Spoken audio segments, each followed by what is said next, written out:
Sunday evening. Sunday ಅಂದ್ರೇ ಒಂದು ದೊಡ್ಡ ಸ್ಪೆಷಲ್. ಸಂಡೇ ಅಂದರೆ ಖಂಡಿತವಾಗ್ಲೂ ಏನಾದರೂ ಇರಲೇಬೇಕಲ್ಲ. ಸೊ ಇವತ್ತು ಮನೇಲಿ ಎಲ್ಲರೂ ಇರೋದ್ರಿಂದ ನಾನಿವತ್ತು ಸ್ನ್ಯಾಕ್ಸ್ಗೆ ಸ್ವಲ್ಪ ಹಾಗೆ ಕಡಲೆಪುರಿನ ಒಗ್ಗರಣೆ ಕೂಡ ಮಾಡ್ಕೊಂಡಿದ್ದೆ. ಒಂದು ಪ್ಯಾನ್ಗೆ ಎಣ್ಣೆ, ಅರಿಶಿನ, ಹಾಗೆ ಜಜ್ಜಿರುವಂಥ ಬೆಳ್ಳುಳ್ಳಿ, ಒಣಮೆಣಸಿನ್ಕಾಯಿ, ಸ್ವಲ್ಪ ಉಪ್ಪನ್ನ ಬೆರೆಸಿ ಚೆನ್ನಾಗಿ ಮಿಕ್ಸ್ ಮಾಡ್ಕೊಳ್ಳಿ. ಆರಿದ ನಂತರ ಕಡಲೆಪುರಿನ ಮಿಕ್ಸ್ ಮಾಡ್ಕೊಳ್ಳಿ. ತುಂಬಾ ಚೆನ್ನಾಗಿರುತ್ತೆ. ಹೊರಗಡೆ ಬೇರೆ ಬೇರೆ ಸ್ನ್ಯಾಕ್ಸ್ ಬೇಕರಿದೆಲ್ಲ ತಿನ್ನೋದಕ್ಕಿಂತ ಇದು ತುಂಬಾ ಚೆನ್ನಾಗಿರುತ್ತೆ. ಮನೇಲಿ ಕೂಡ ಈಸಿ ಕೂಡ ಮಾಡ್ಕೊಬೋದು. ಇವತ್ತಿನ ರಾತ್ರಿ ಊಟಕ್ಕೆ ನಾನು ಮಸಾಲೆ ಹಾಕಿರುವಂಥ ಟೊಮೆಟೊ ಗೊಜ್ಜು ಕೂಡ ಮಾಡ್ಕೊಂಡಿದ್ದೆ. ತುಂಬಾ ಚೆನ್ನಾಗಿ ಬಂದಿತ್ತು. ತುಂಬ ಸಿಂಪಲ್ ಅಂತಲೇ ಹೇಳ್ಬೋದು. ಹಾಗೆ ಮಸಾಲೆನೆಲ್ಲ ಹುರ್ಕೊಂಡು ಆಲೂಗಡ್ಡೆ ಬದನೆಕಾಯಿನ ಚೆನ್ನಾಗಿ ಫ್ರೈ ಮಾಡಿ ರುಬ್ಬಿರುವಂಥ ಮಸಾಲೆನ ಸೇರಿಕೊಂಡು ಚೆನ್ನಾಗಿ ಮಿಕ್ಸ್ ಮಾಡ್ಕೊಳ್ಳಿ. ಸ್ವಲ್ಪ ಜಾಸ್ತಿ ಟೊಮೆಟೊ ಹಾಕೊಳ್ಳಿ, ತುಂಬಾ ಚೆನ್ನಾಗಿರುತ್ತೆ.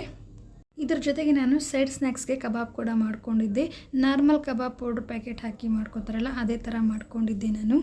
ಬೆಳಿಗ್ಗೆಯಿಂದ ಏನು ನಾನ್ ವೆಜ್ ಕೂಡ ಮಾಡಿರಲಿಲ್ಲ ಇವತ್ತು. ಸೊ ಹಾಗಾಗಿ ರಾತ್ರಿ ಒಂದು ಟೈಮಿಗೆ ಏನಾದರೂ ಮಾಡ್ಕೊಳ್ಳೋಣ, ಮಂಡೇ ಸ್ವಲ್ಪ ಮಿಕ್ಕಿದ್ರೆ ಯಾರೂ ತಿನ್ನಲ್ಲ. ಸೊ ಹಾಗಾಗಿ ಸಿಂಪಲ್ಲಾಗಿ ಕಬಾಬ್ ಮಾಡ್ಕೊಂಬಿಡೋಣ ಅಂತ ಒಂದು ಅರ್ಧ kg ಕಬಾಬ್ ಮಾಡ್ತಾಯಿದ್ದೀನಿ.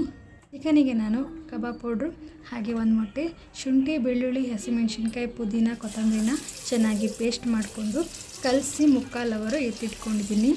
ಸೊ ಈಗ ಬನ್ನಿ ಫ್ರೈ ಮಾಡೋಣ. ನೋಡಿ ಎಷ್ಟು ಚೆನ್ನಾಗಿ ಒಂದೊಂದೇ ಬಿಟ್ಕೊಂಡು ಚೆನ್ನಾಗಿ ಲೋ ಫ್ಲೇಮಲ್ಲಿ ಇಟ್ಕೊಂಡೆ ಫ್ರೈ ಮಾಡ್ಕೊಳ್ಳಿ. ಆದಷ್ಟು ತುಂಬಾ ಚೆನ್ನಾಗಿ ಬರುತ್ತೆ. ನೀವು ಕೂಡ ಮನೇಲಿ ಮಾಡ್ಕೊಳ್ಳಿ. ನಾನು ನಾರ್ಮಲಾಗಿ ಕಬಾಬ್ ಪೌಡ್ರ್ ಪ್ಯಾಕೆಟ್ ಹಾಕಿ ಮಾಡಲ್ಲ, ಮನೇಲೇ ಪ್ರಿಪೇರ್ ಮಾಡ್ಕೊತೀನಿ. ಸೊ ಇವತ್ತು ಸ್ವಲ್ಪ ಖಾಲಿಯಾಗಿತ್ತು, ಹಾಗಾಗಿ ಎಮರ್ಜೆನ್ಸಿ ಇರೋದ್ರಿಂದ ಇದರಲ್ಲೇ ಕಬಾಬ್ ಮಾಡಿಕೊಂಡೆ. ತುಂಬಾ ಚೆನ್ನಾಗಿ ಬಂದಿತ್ತು, ತುಂಬಾ ಕ್ರಿಸ್ಪಿಯಾಗಿ ಬಂದಿತ್ತು. ನೀವು ಕೂಡ ಮನೇಲಿ ಟ್ರೈ ಮಾಡಿ. ಇನ್ನೂ ನನ್ನ ಚಾನಲ್ಗೆ ಯಾರ್ಯಾರು ಸಬ್ಸ್ಕ್ರೈಬ್ ಮಾಡ್ಕೊಂಡಿಲ್ಲ ಹಾಗೆ ಸಬ್ಸ್ಕ್ರೈಬ್ ಮಾಡ್ಕೊಳ್ಳಿ.